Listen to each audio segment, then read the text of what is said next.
Okay, thank you for coming. I'm proud to be joined by Senator Murray, Senator Merkley, Senator Klobuchar, Senator Kim, and Senator Murphy, I believe, is on his way. Look, last night, President Trump plunged the country into chaos without a shred of warning. The Trump administration announced a halt to virtually all federal funds across the country.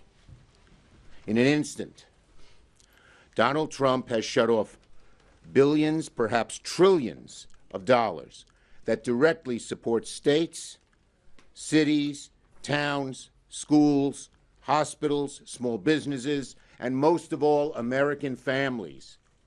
This is a dagger at the heart of the average American family in red states, in blue states, in cities, in suburbs, in rural areas. It is just outrageous.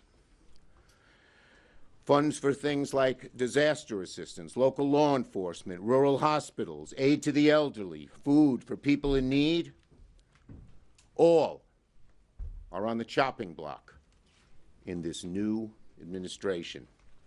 Why? They need tax cuts for the ultra-wealthy, and these cuts, they think, will fund them.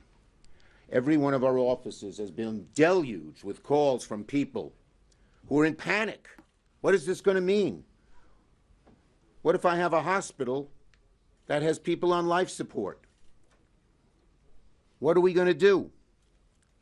And just like the January 6th pardons, this decision is lawless, dangerous, destructive, cruel. It's illegal. It's unconstitutional. I spoke to my Attorney General this morning. She's head of the State Attorneys General Association. They're going to court right away on this horror. This, plain and simple, this is Project 2025. Project 2025 by another name. They knew how unpopular Project 2025 was, but the right-wing ideologues are still in control. So they had to do it in a different way, but it has the same consequences and will have the same horrible, negative, overwhelming reaction from the American people. And who is going to be the implementer of this?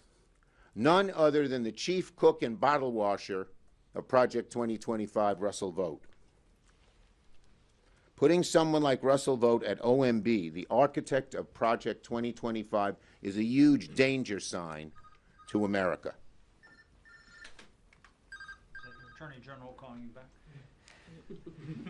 Nope. You can put him on speakerphone. And No. My grandson lost his first tooth. It's a very big occasion. That's worthy of a call to give. And I told his mother to put $10 under his pillow. I used to get a quarter. All right.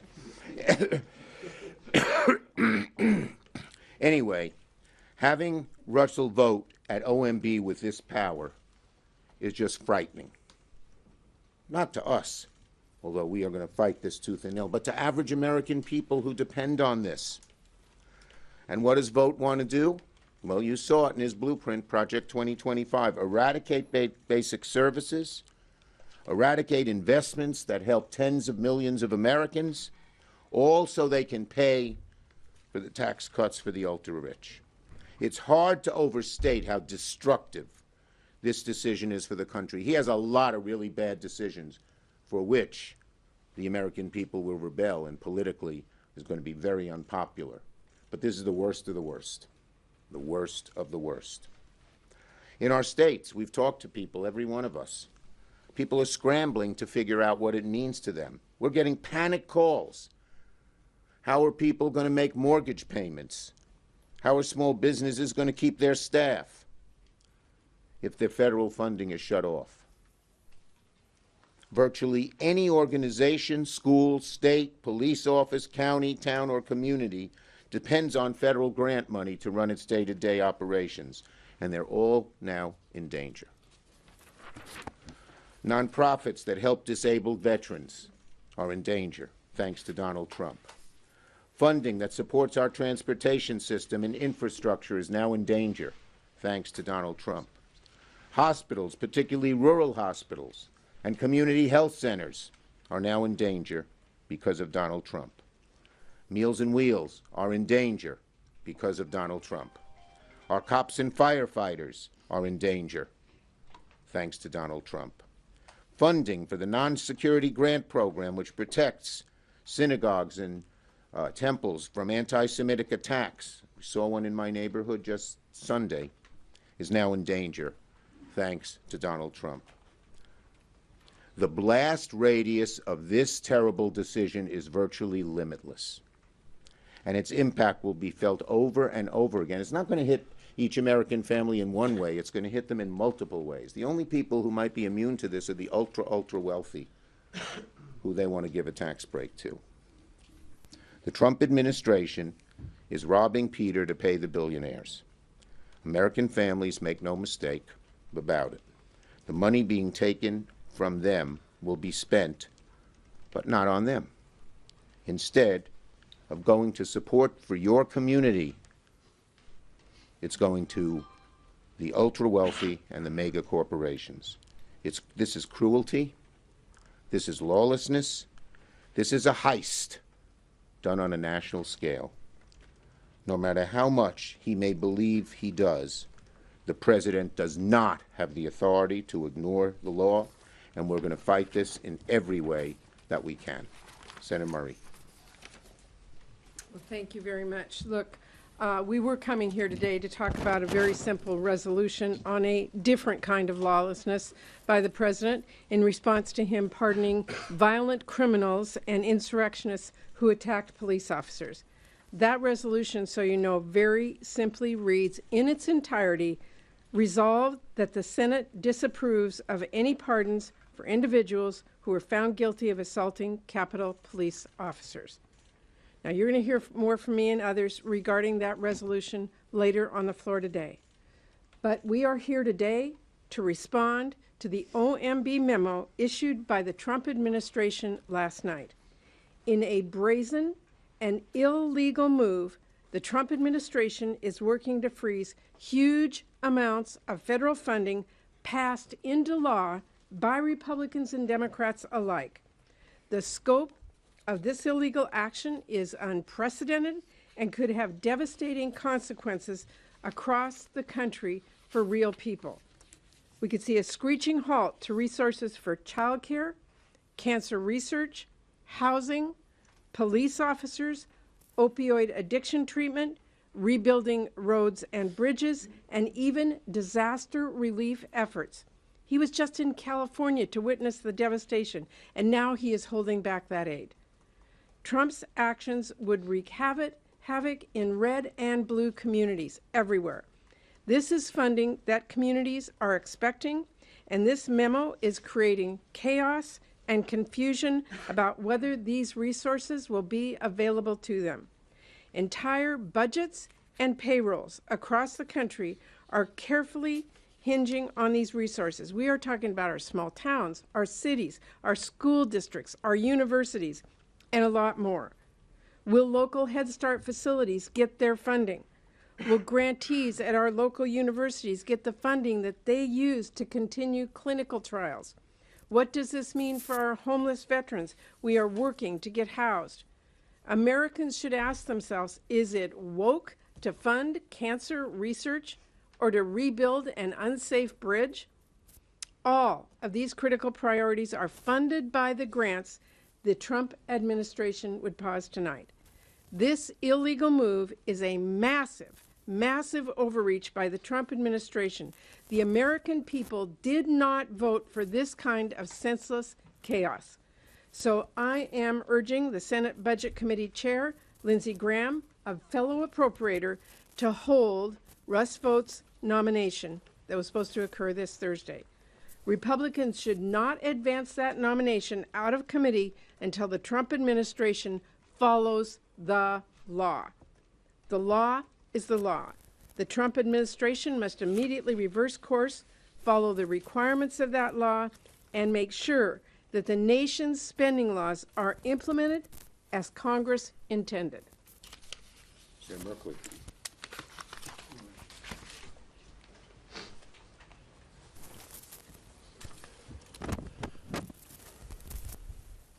As much as Trump desires it, the president is not a king. As much as Trump desires it, a law is not a suggestion. These are not questions of opinion. These are principles at the heart of our constitutional system. It's at the heart of our checks and balances. And thus we have a constitutional crisis. Just last week, Russell Vogt came before the Budget Committee in a hearing, and the things he spoke to laid out a three-part plan for this administration. Part one, salvage the programs that families depend on, be on their feet, and thrive and move into the middle class. Part two, borrow trillions and run up the deficit. Part three, give massive tax giveaways to the wealthiest Americans. What we saw last night was a huge implementation of part one, the attack on families across this country. This is the great betrayal for a candidate, Trump, who ran on supporting families, and President Trump, who's serving to attack families. Now, Russell Vogt refused to answer many questions about his plan, particularly to say he would not use the illegal impoundment strategy. Impoundment means the president treats an appropriation as a suggestion and decides whether or not to actually implement it or not. That was decided by the courts before 1974. In 1974, Congress said if you want to pursue withholding funds, you have to apply for rescission. And this was further affirmed when the Supreme Court vetoed the line item budget process. So these are not questions that are unresolved.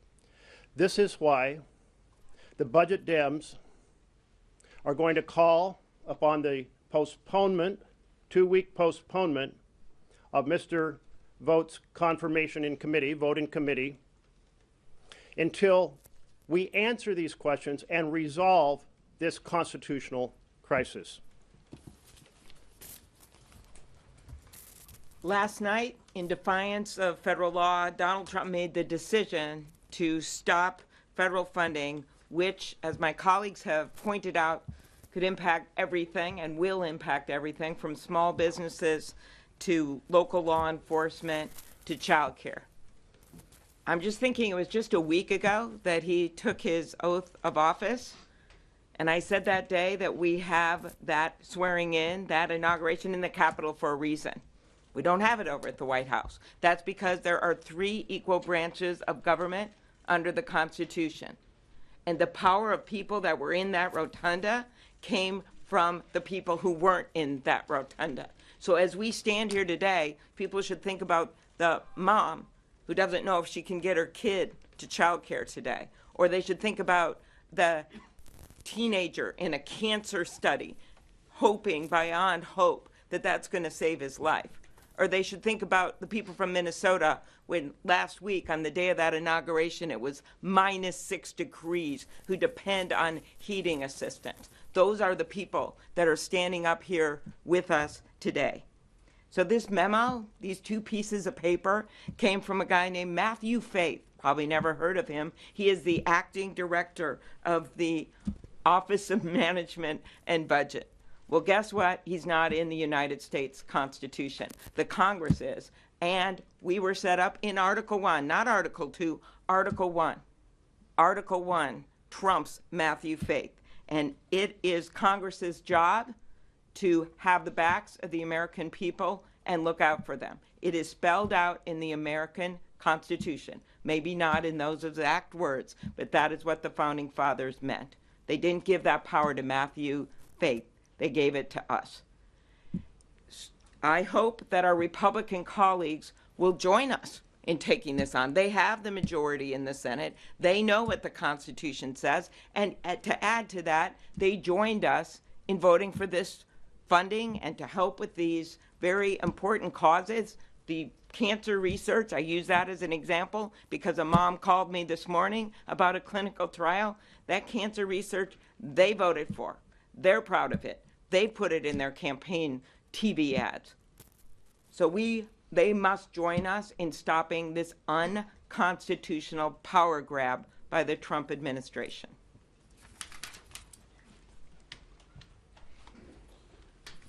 So this is an attempt by Donald Trump to seize power. That sounds like a provocative thing to say, but how else do you describe what we have watched happen over the last week? The broad immunization of political violence, the illegal firing of inspectors general there to make sure that their money, that the money of the taxpayers isn't stolen. And today, the illegal and unconstitutional decision to put the President of the United States and no one else in charge of who gets federal money and who doesn't. What President Trump is doing is seizing control of the federal budget and deciding by himself who gets money and who doesn't. For two reasons. One, he wants to bank money so that he can afford his massive tax cut for billionaires and corporations. But second, so that he can hand out money to his friends, to the companies that are run by his billionaire donors, to states that voted for him, to congressional districts with members of Congress who are loyal to him, and so that he can deny money to any organization run by Democrats, to companies that are competitors to his billionaire friends, to congressional districts represented by his political opponents. This is what a king does. This is not how a democracy works. One man does not decide how taxpayers' money is spent so that it only gets sent to the president's political friends and it gets used to punish his political enemies. The scope of the damage that will be done is enormous. To poor kids who rely on Head Start programs, to families who desperately need that cancer research done, to veterans who, if they miss one or two appointments, their life falls apart suddenly overnight. We have to understand what is happening in context, right? The president wants you to be distracted by the day-to-day announcements, but put together the pardoning of the violent rioters, the firing of the inspectors general, and today, the stoppage of federal funding, leaving the decision only to the political whims of President Trump, represents the gravest, most serious constitutional crisis of our lifetime, one that threatens to undermine the very premise of American democracy. And I'm glad to be standing here with my colleagues to raise this alarm.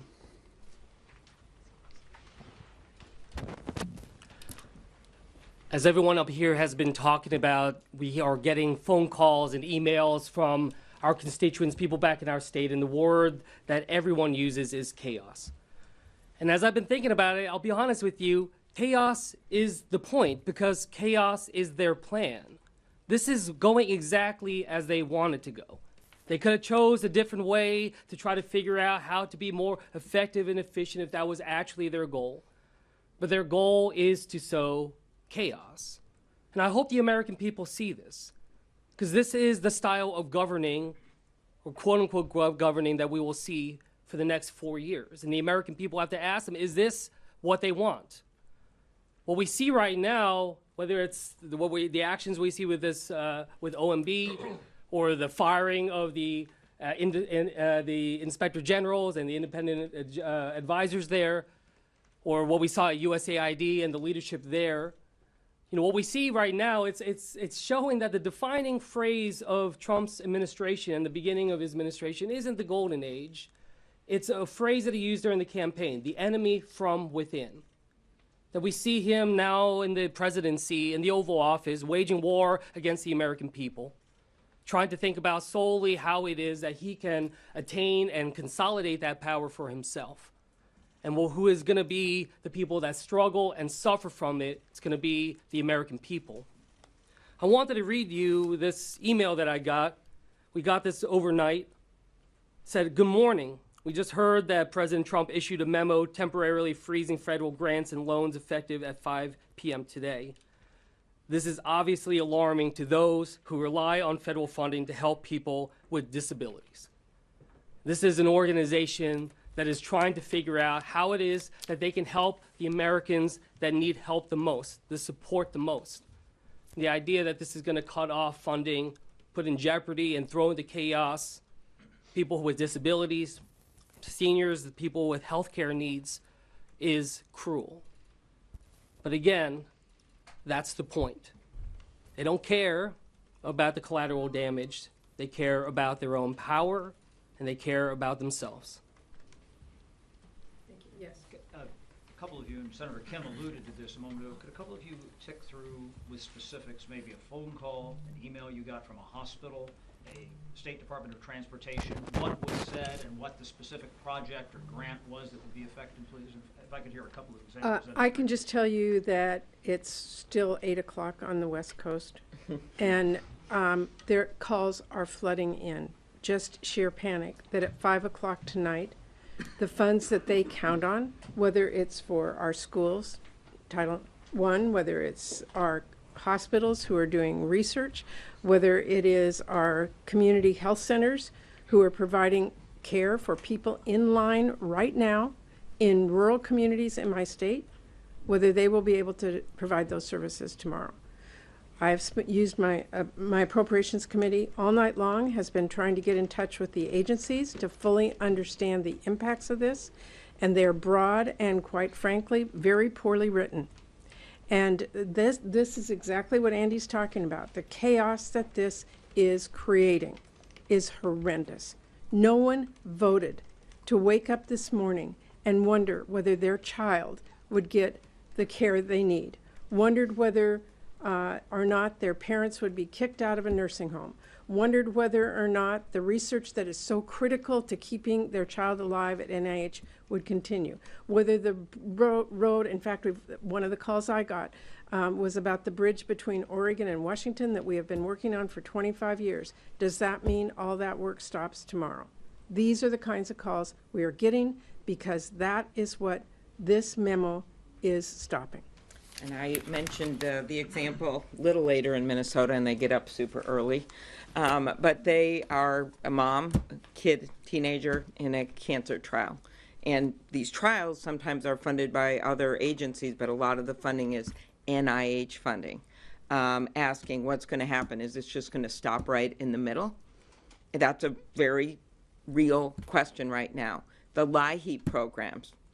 And by the way, we could go through example after example, and the reason so many of us led with this unconstitutional power grab and the chaos and corruption this involved is because there are ways to do this. We made very clear we were happy to join with them to find common ground on efficiency and things we could do better and ways we can save money for taxpayers. That's not what this is. They've just decided to come in because this is what he does. Chaos. See where the chips fall where they may. Innocent people hurt. Courts have to intervene. This is no way to govern, and it's certainly no way to govern for people who are reliant on this help. You've been in bipartisan negotiations about funding the government in the coming weeks. What does this March do 14th to deadline. those Look at, talks? I and many of my colleagues have worked a long time to negotiate bipartisan bills. You do not pass appropriation bills in Congress in any year I've been here without bipartisan cooperation. That means you sit down at a table and you work out what we can all agree on. I don't love everything, they don't love everything, but we agree that this is what we fund, we pass it into law, we get the votes on both sides, the president signs it. Can you imagine what it's going to be like for any of us, either under this administration or the future administrations of any kind, if those agreements mean nothing? That somebody can sit back and say, sure, I'll give you that, knowing full well that their president's in power, and they will keep the funding out, not spend it out.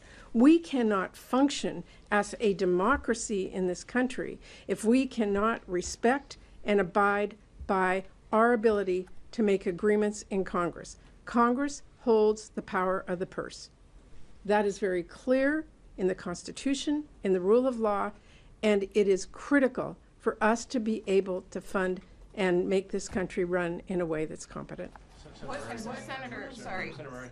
Yes. Senator Murray, the senior Trump administration official just put out guidance to the press saying that this is not a funding freeze, it's simply guidance for agencies to review if grants, loans, and programs are in compliance with the president's executive orders. Yeah, that's nice from somebody up at the top, but I'll tell you what's happening.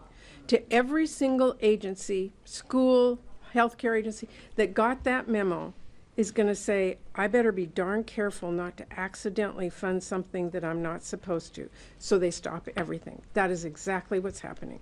I don't care what they put out in some kind of qualifying thing. They put out the memo last night, and everybody's living by that. And so, And Senator, they already can you took employment action against people in one agency that they felt were violating their rules. Yeah, that memo says this isn't a funding freeze, instead it's a funding freeze. And it says, in accordance with the president's priorities, the point here is the president doesn't get to decide what programs to fund and not fund. He gets to execute the law. The laws are written by Congress. Senator Murray, do you, in the upcoming government funding bill, do you see any need to make clarifications to the law, whether it's spending classifications or otherwise, to make more explicit what a president can and cannot do with The funding? law is very clear right now, as Senator Merkley described to you. And in fact, when vote came before the Budget Committee, I asked him, are you going to follow the law? He said, well, we don't believe in that law. And I said to him, well, okay, so there's a speed limit, 15 miles an hour, 25. And that you don't like that because it slows you down. Does that mean you don't have to follow that because you don't believe in it and you went out and told your neighbors you didn't believe in it? No, the law is the law. The rule of law is what we all rely on to be able to have a democracy and a consistency in this country. And he is wrong. And we're going to fight him, as Senator Merkley has said, and we are going to tell our Republican colleagues we expect them to follow the law as well. So then that being said, can you lay out more specifically what actions you do plan to take to try to restore funding? And specifically, Mr. Ranking Member, can you talk about the strategy to try to block Mr. Vogt's nomination, and if you plan to block any other nominees of the president in protest? We are speaking out loudly and clearly. We're having a press conference hours after we found about this. We are making sure that everyone understands what is at stake here. We are asking our Republican colleagues to join us. They too have something at stake in following the rule of law here, as I just talked about. And Senator Merkley is going to talk about the nomination vote for Vogt himself. It's so profoundly disturbing, as Senator Murray has pointed out, to have someone stand before you and say, well, I just don't agree with what the court decided about the constitutionality of impoundments, and we're going to do what we want. How do you actually go forward if you have an executive who says, we only follow the law we want, we only fund the programs we want? Well, in the Budget Committee, the Democrats are calling for the vote on Russell Vogt's nomination to be postponed until this current crisis is resolved. And we do not have the power specifically to answer to break a quorum. We do not have the power to force the chair, but I hope that the chairman of the Budget Committee, realizing how this attack on the foundations of our Constitution is unacceptable, will join us in standing together. I'd like Senator Angus King to have a moment to speak as well. This is a profound constitutional issue. What happened last night is the most direct assault on the authority of Congress, I believe, in the history of the United States. It is blatantly unconstitutional. Article 2 does not give the executive the power to determine budgets or expenditures. That power is vested in Article 3 in the Congress. And if this stands, then Congress may as well adjourn. Because the implications of this is, the executive can pick and choose which congressional enactments they will execute. The president took an oath the other day to faithfully execute the presidency of the United States. That means to execute the laws that are passed by Congress, not edicts passed by the Office of Management and Budget. So I hope and believe that our colleagues on all sides of the aisle will realize that this is not a political discussion. This is not a programmatic discussion. This is an institutional discussion that goes to the viability and authority and expertise and work that's based upon Article 3 of the Constitution. This is just a usurpation of authority. As I say, I believe, I've never seen anything quite like this in American history. Richard Nixon tried to do it. The Congress passed a specific statute, which has been the concept, the basis of which has been upheld by the Supreme Court in Train versus New York. And to assert this power really renders the power of Congress a nullity. And as I say, I hope members of both sides of the aisle will realize this and stand up for the institution.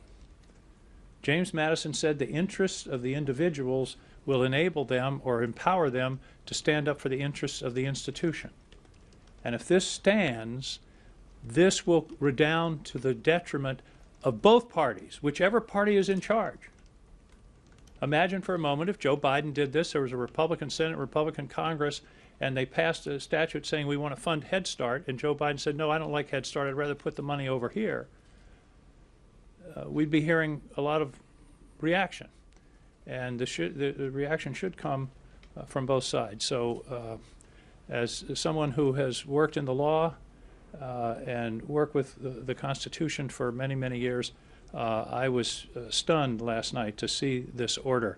I thought first it was a production of The Onion because it's so grossly, blatantly unconstitutional and threatening to the foundation of the separation of powers under the Constitution.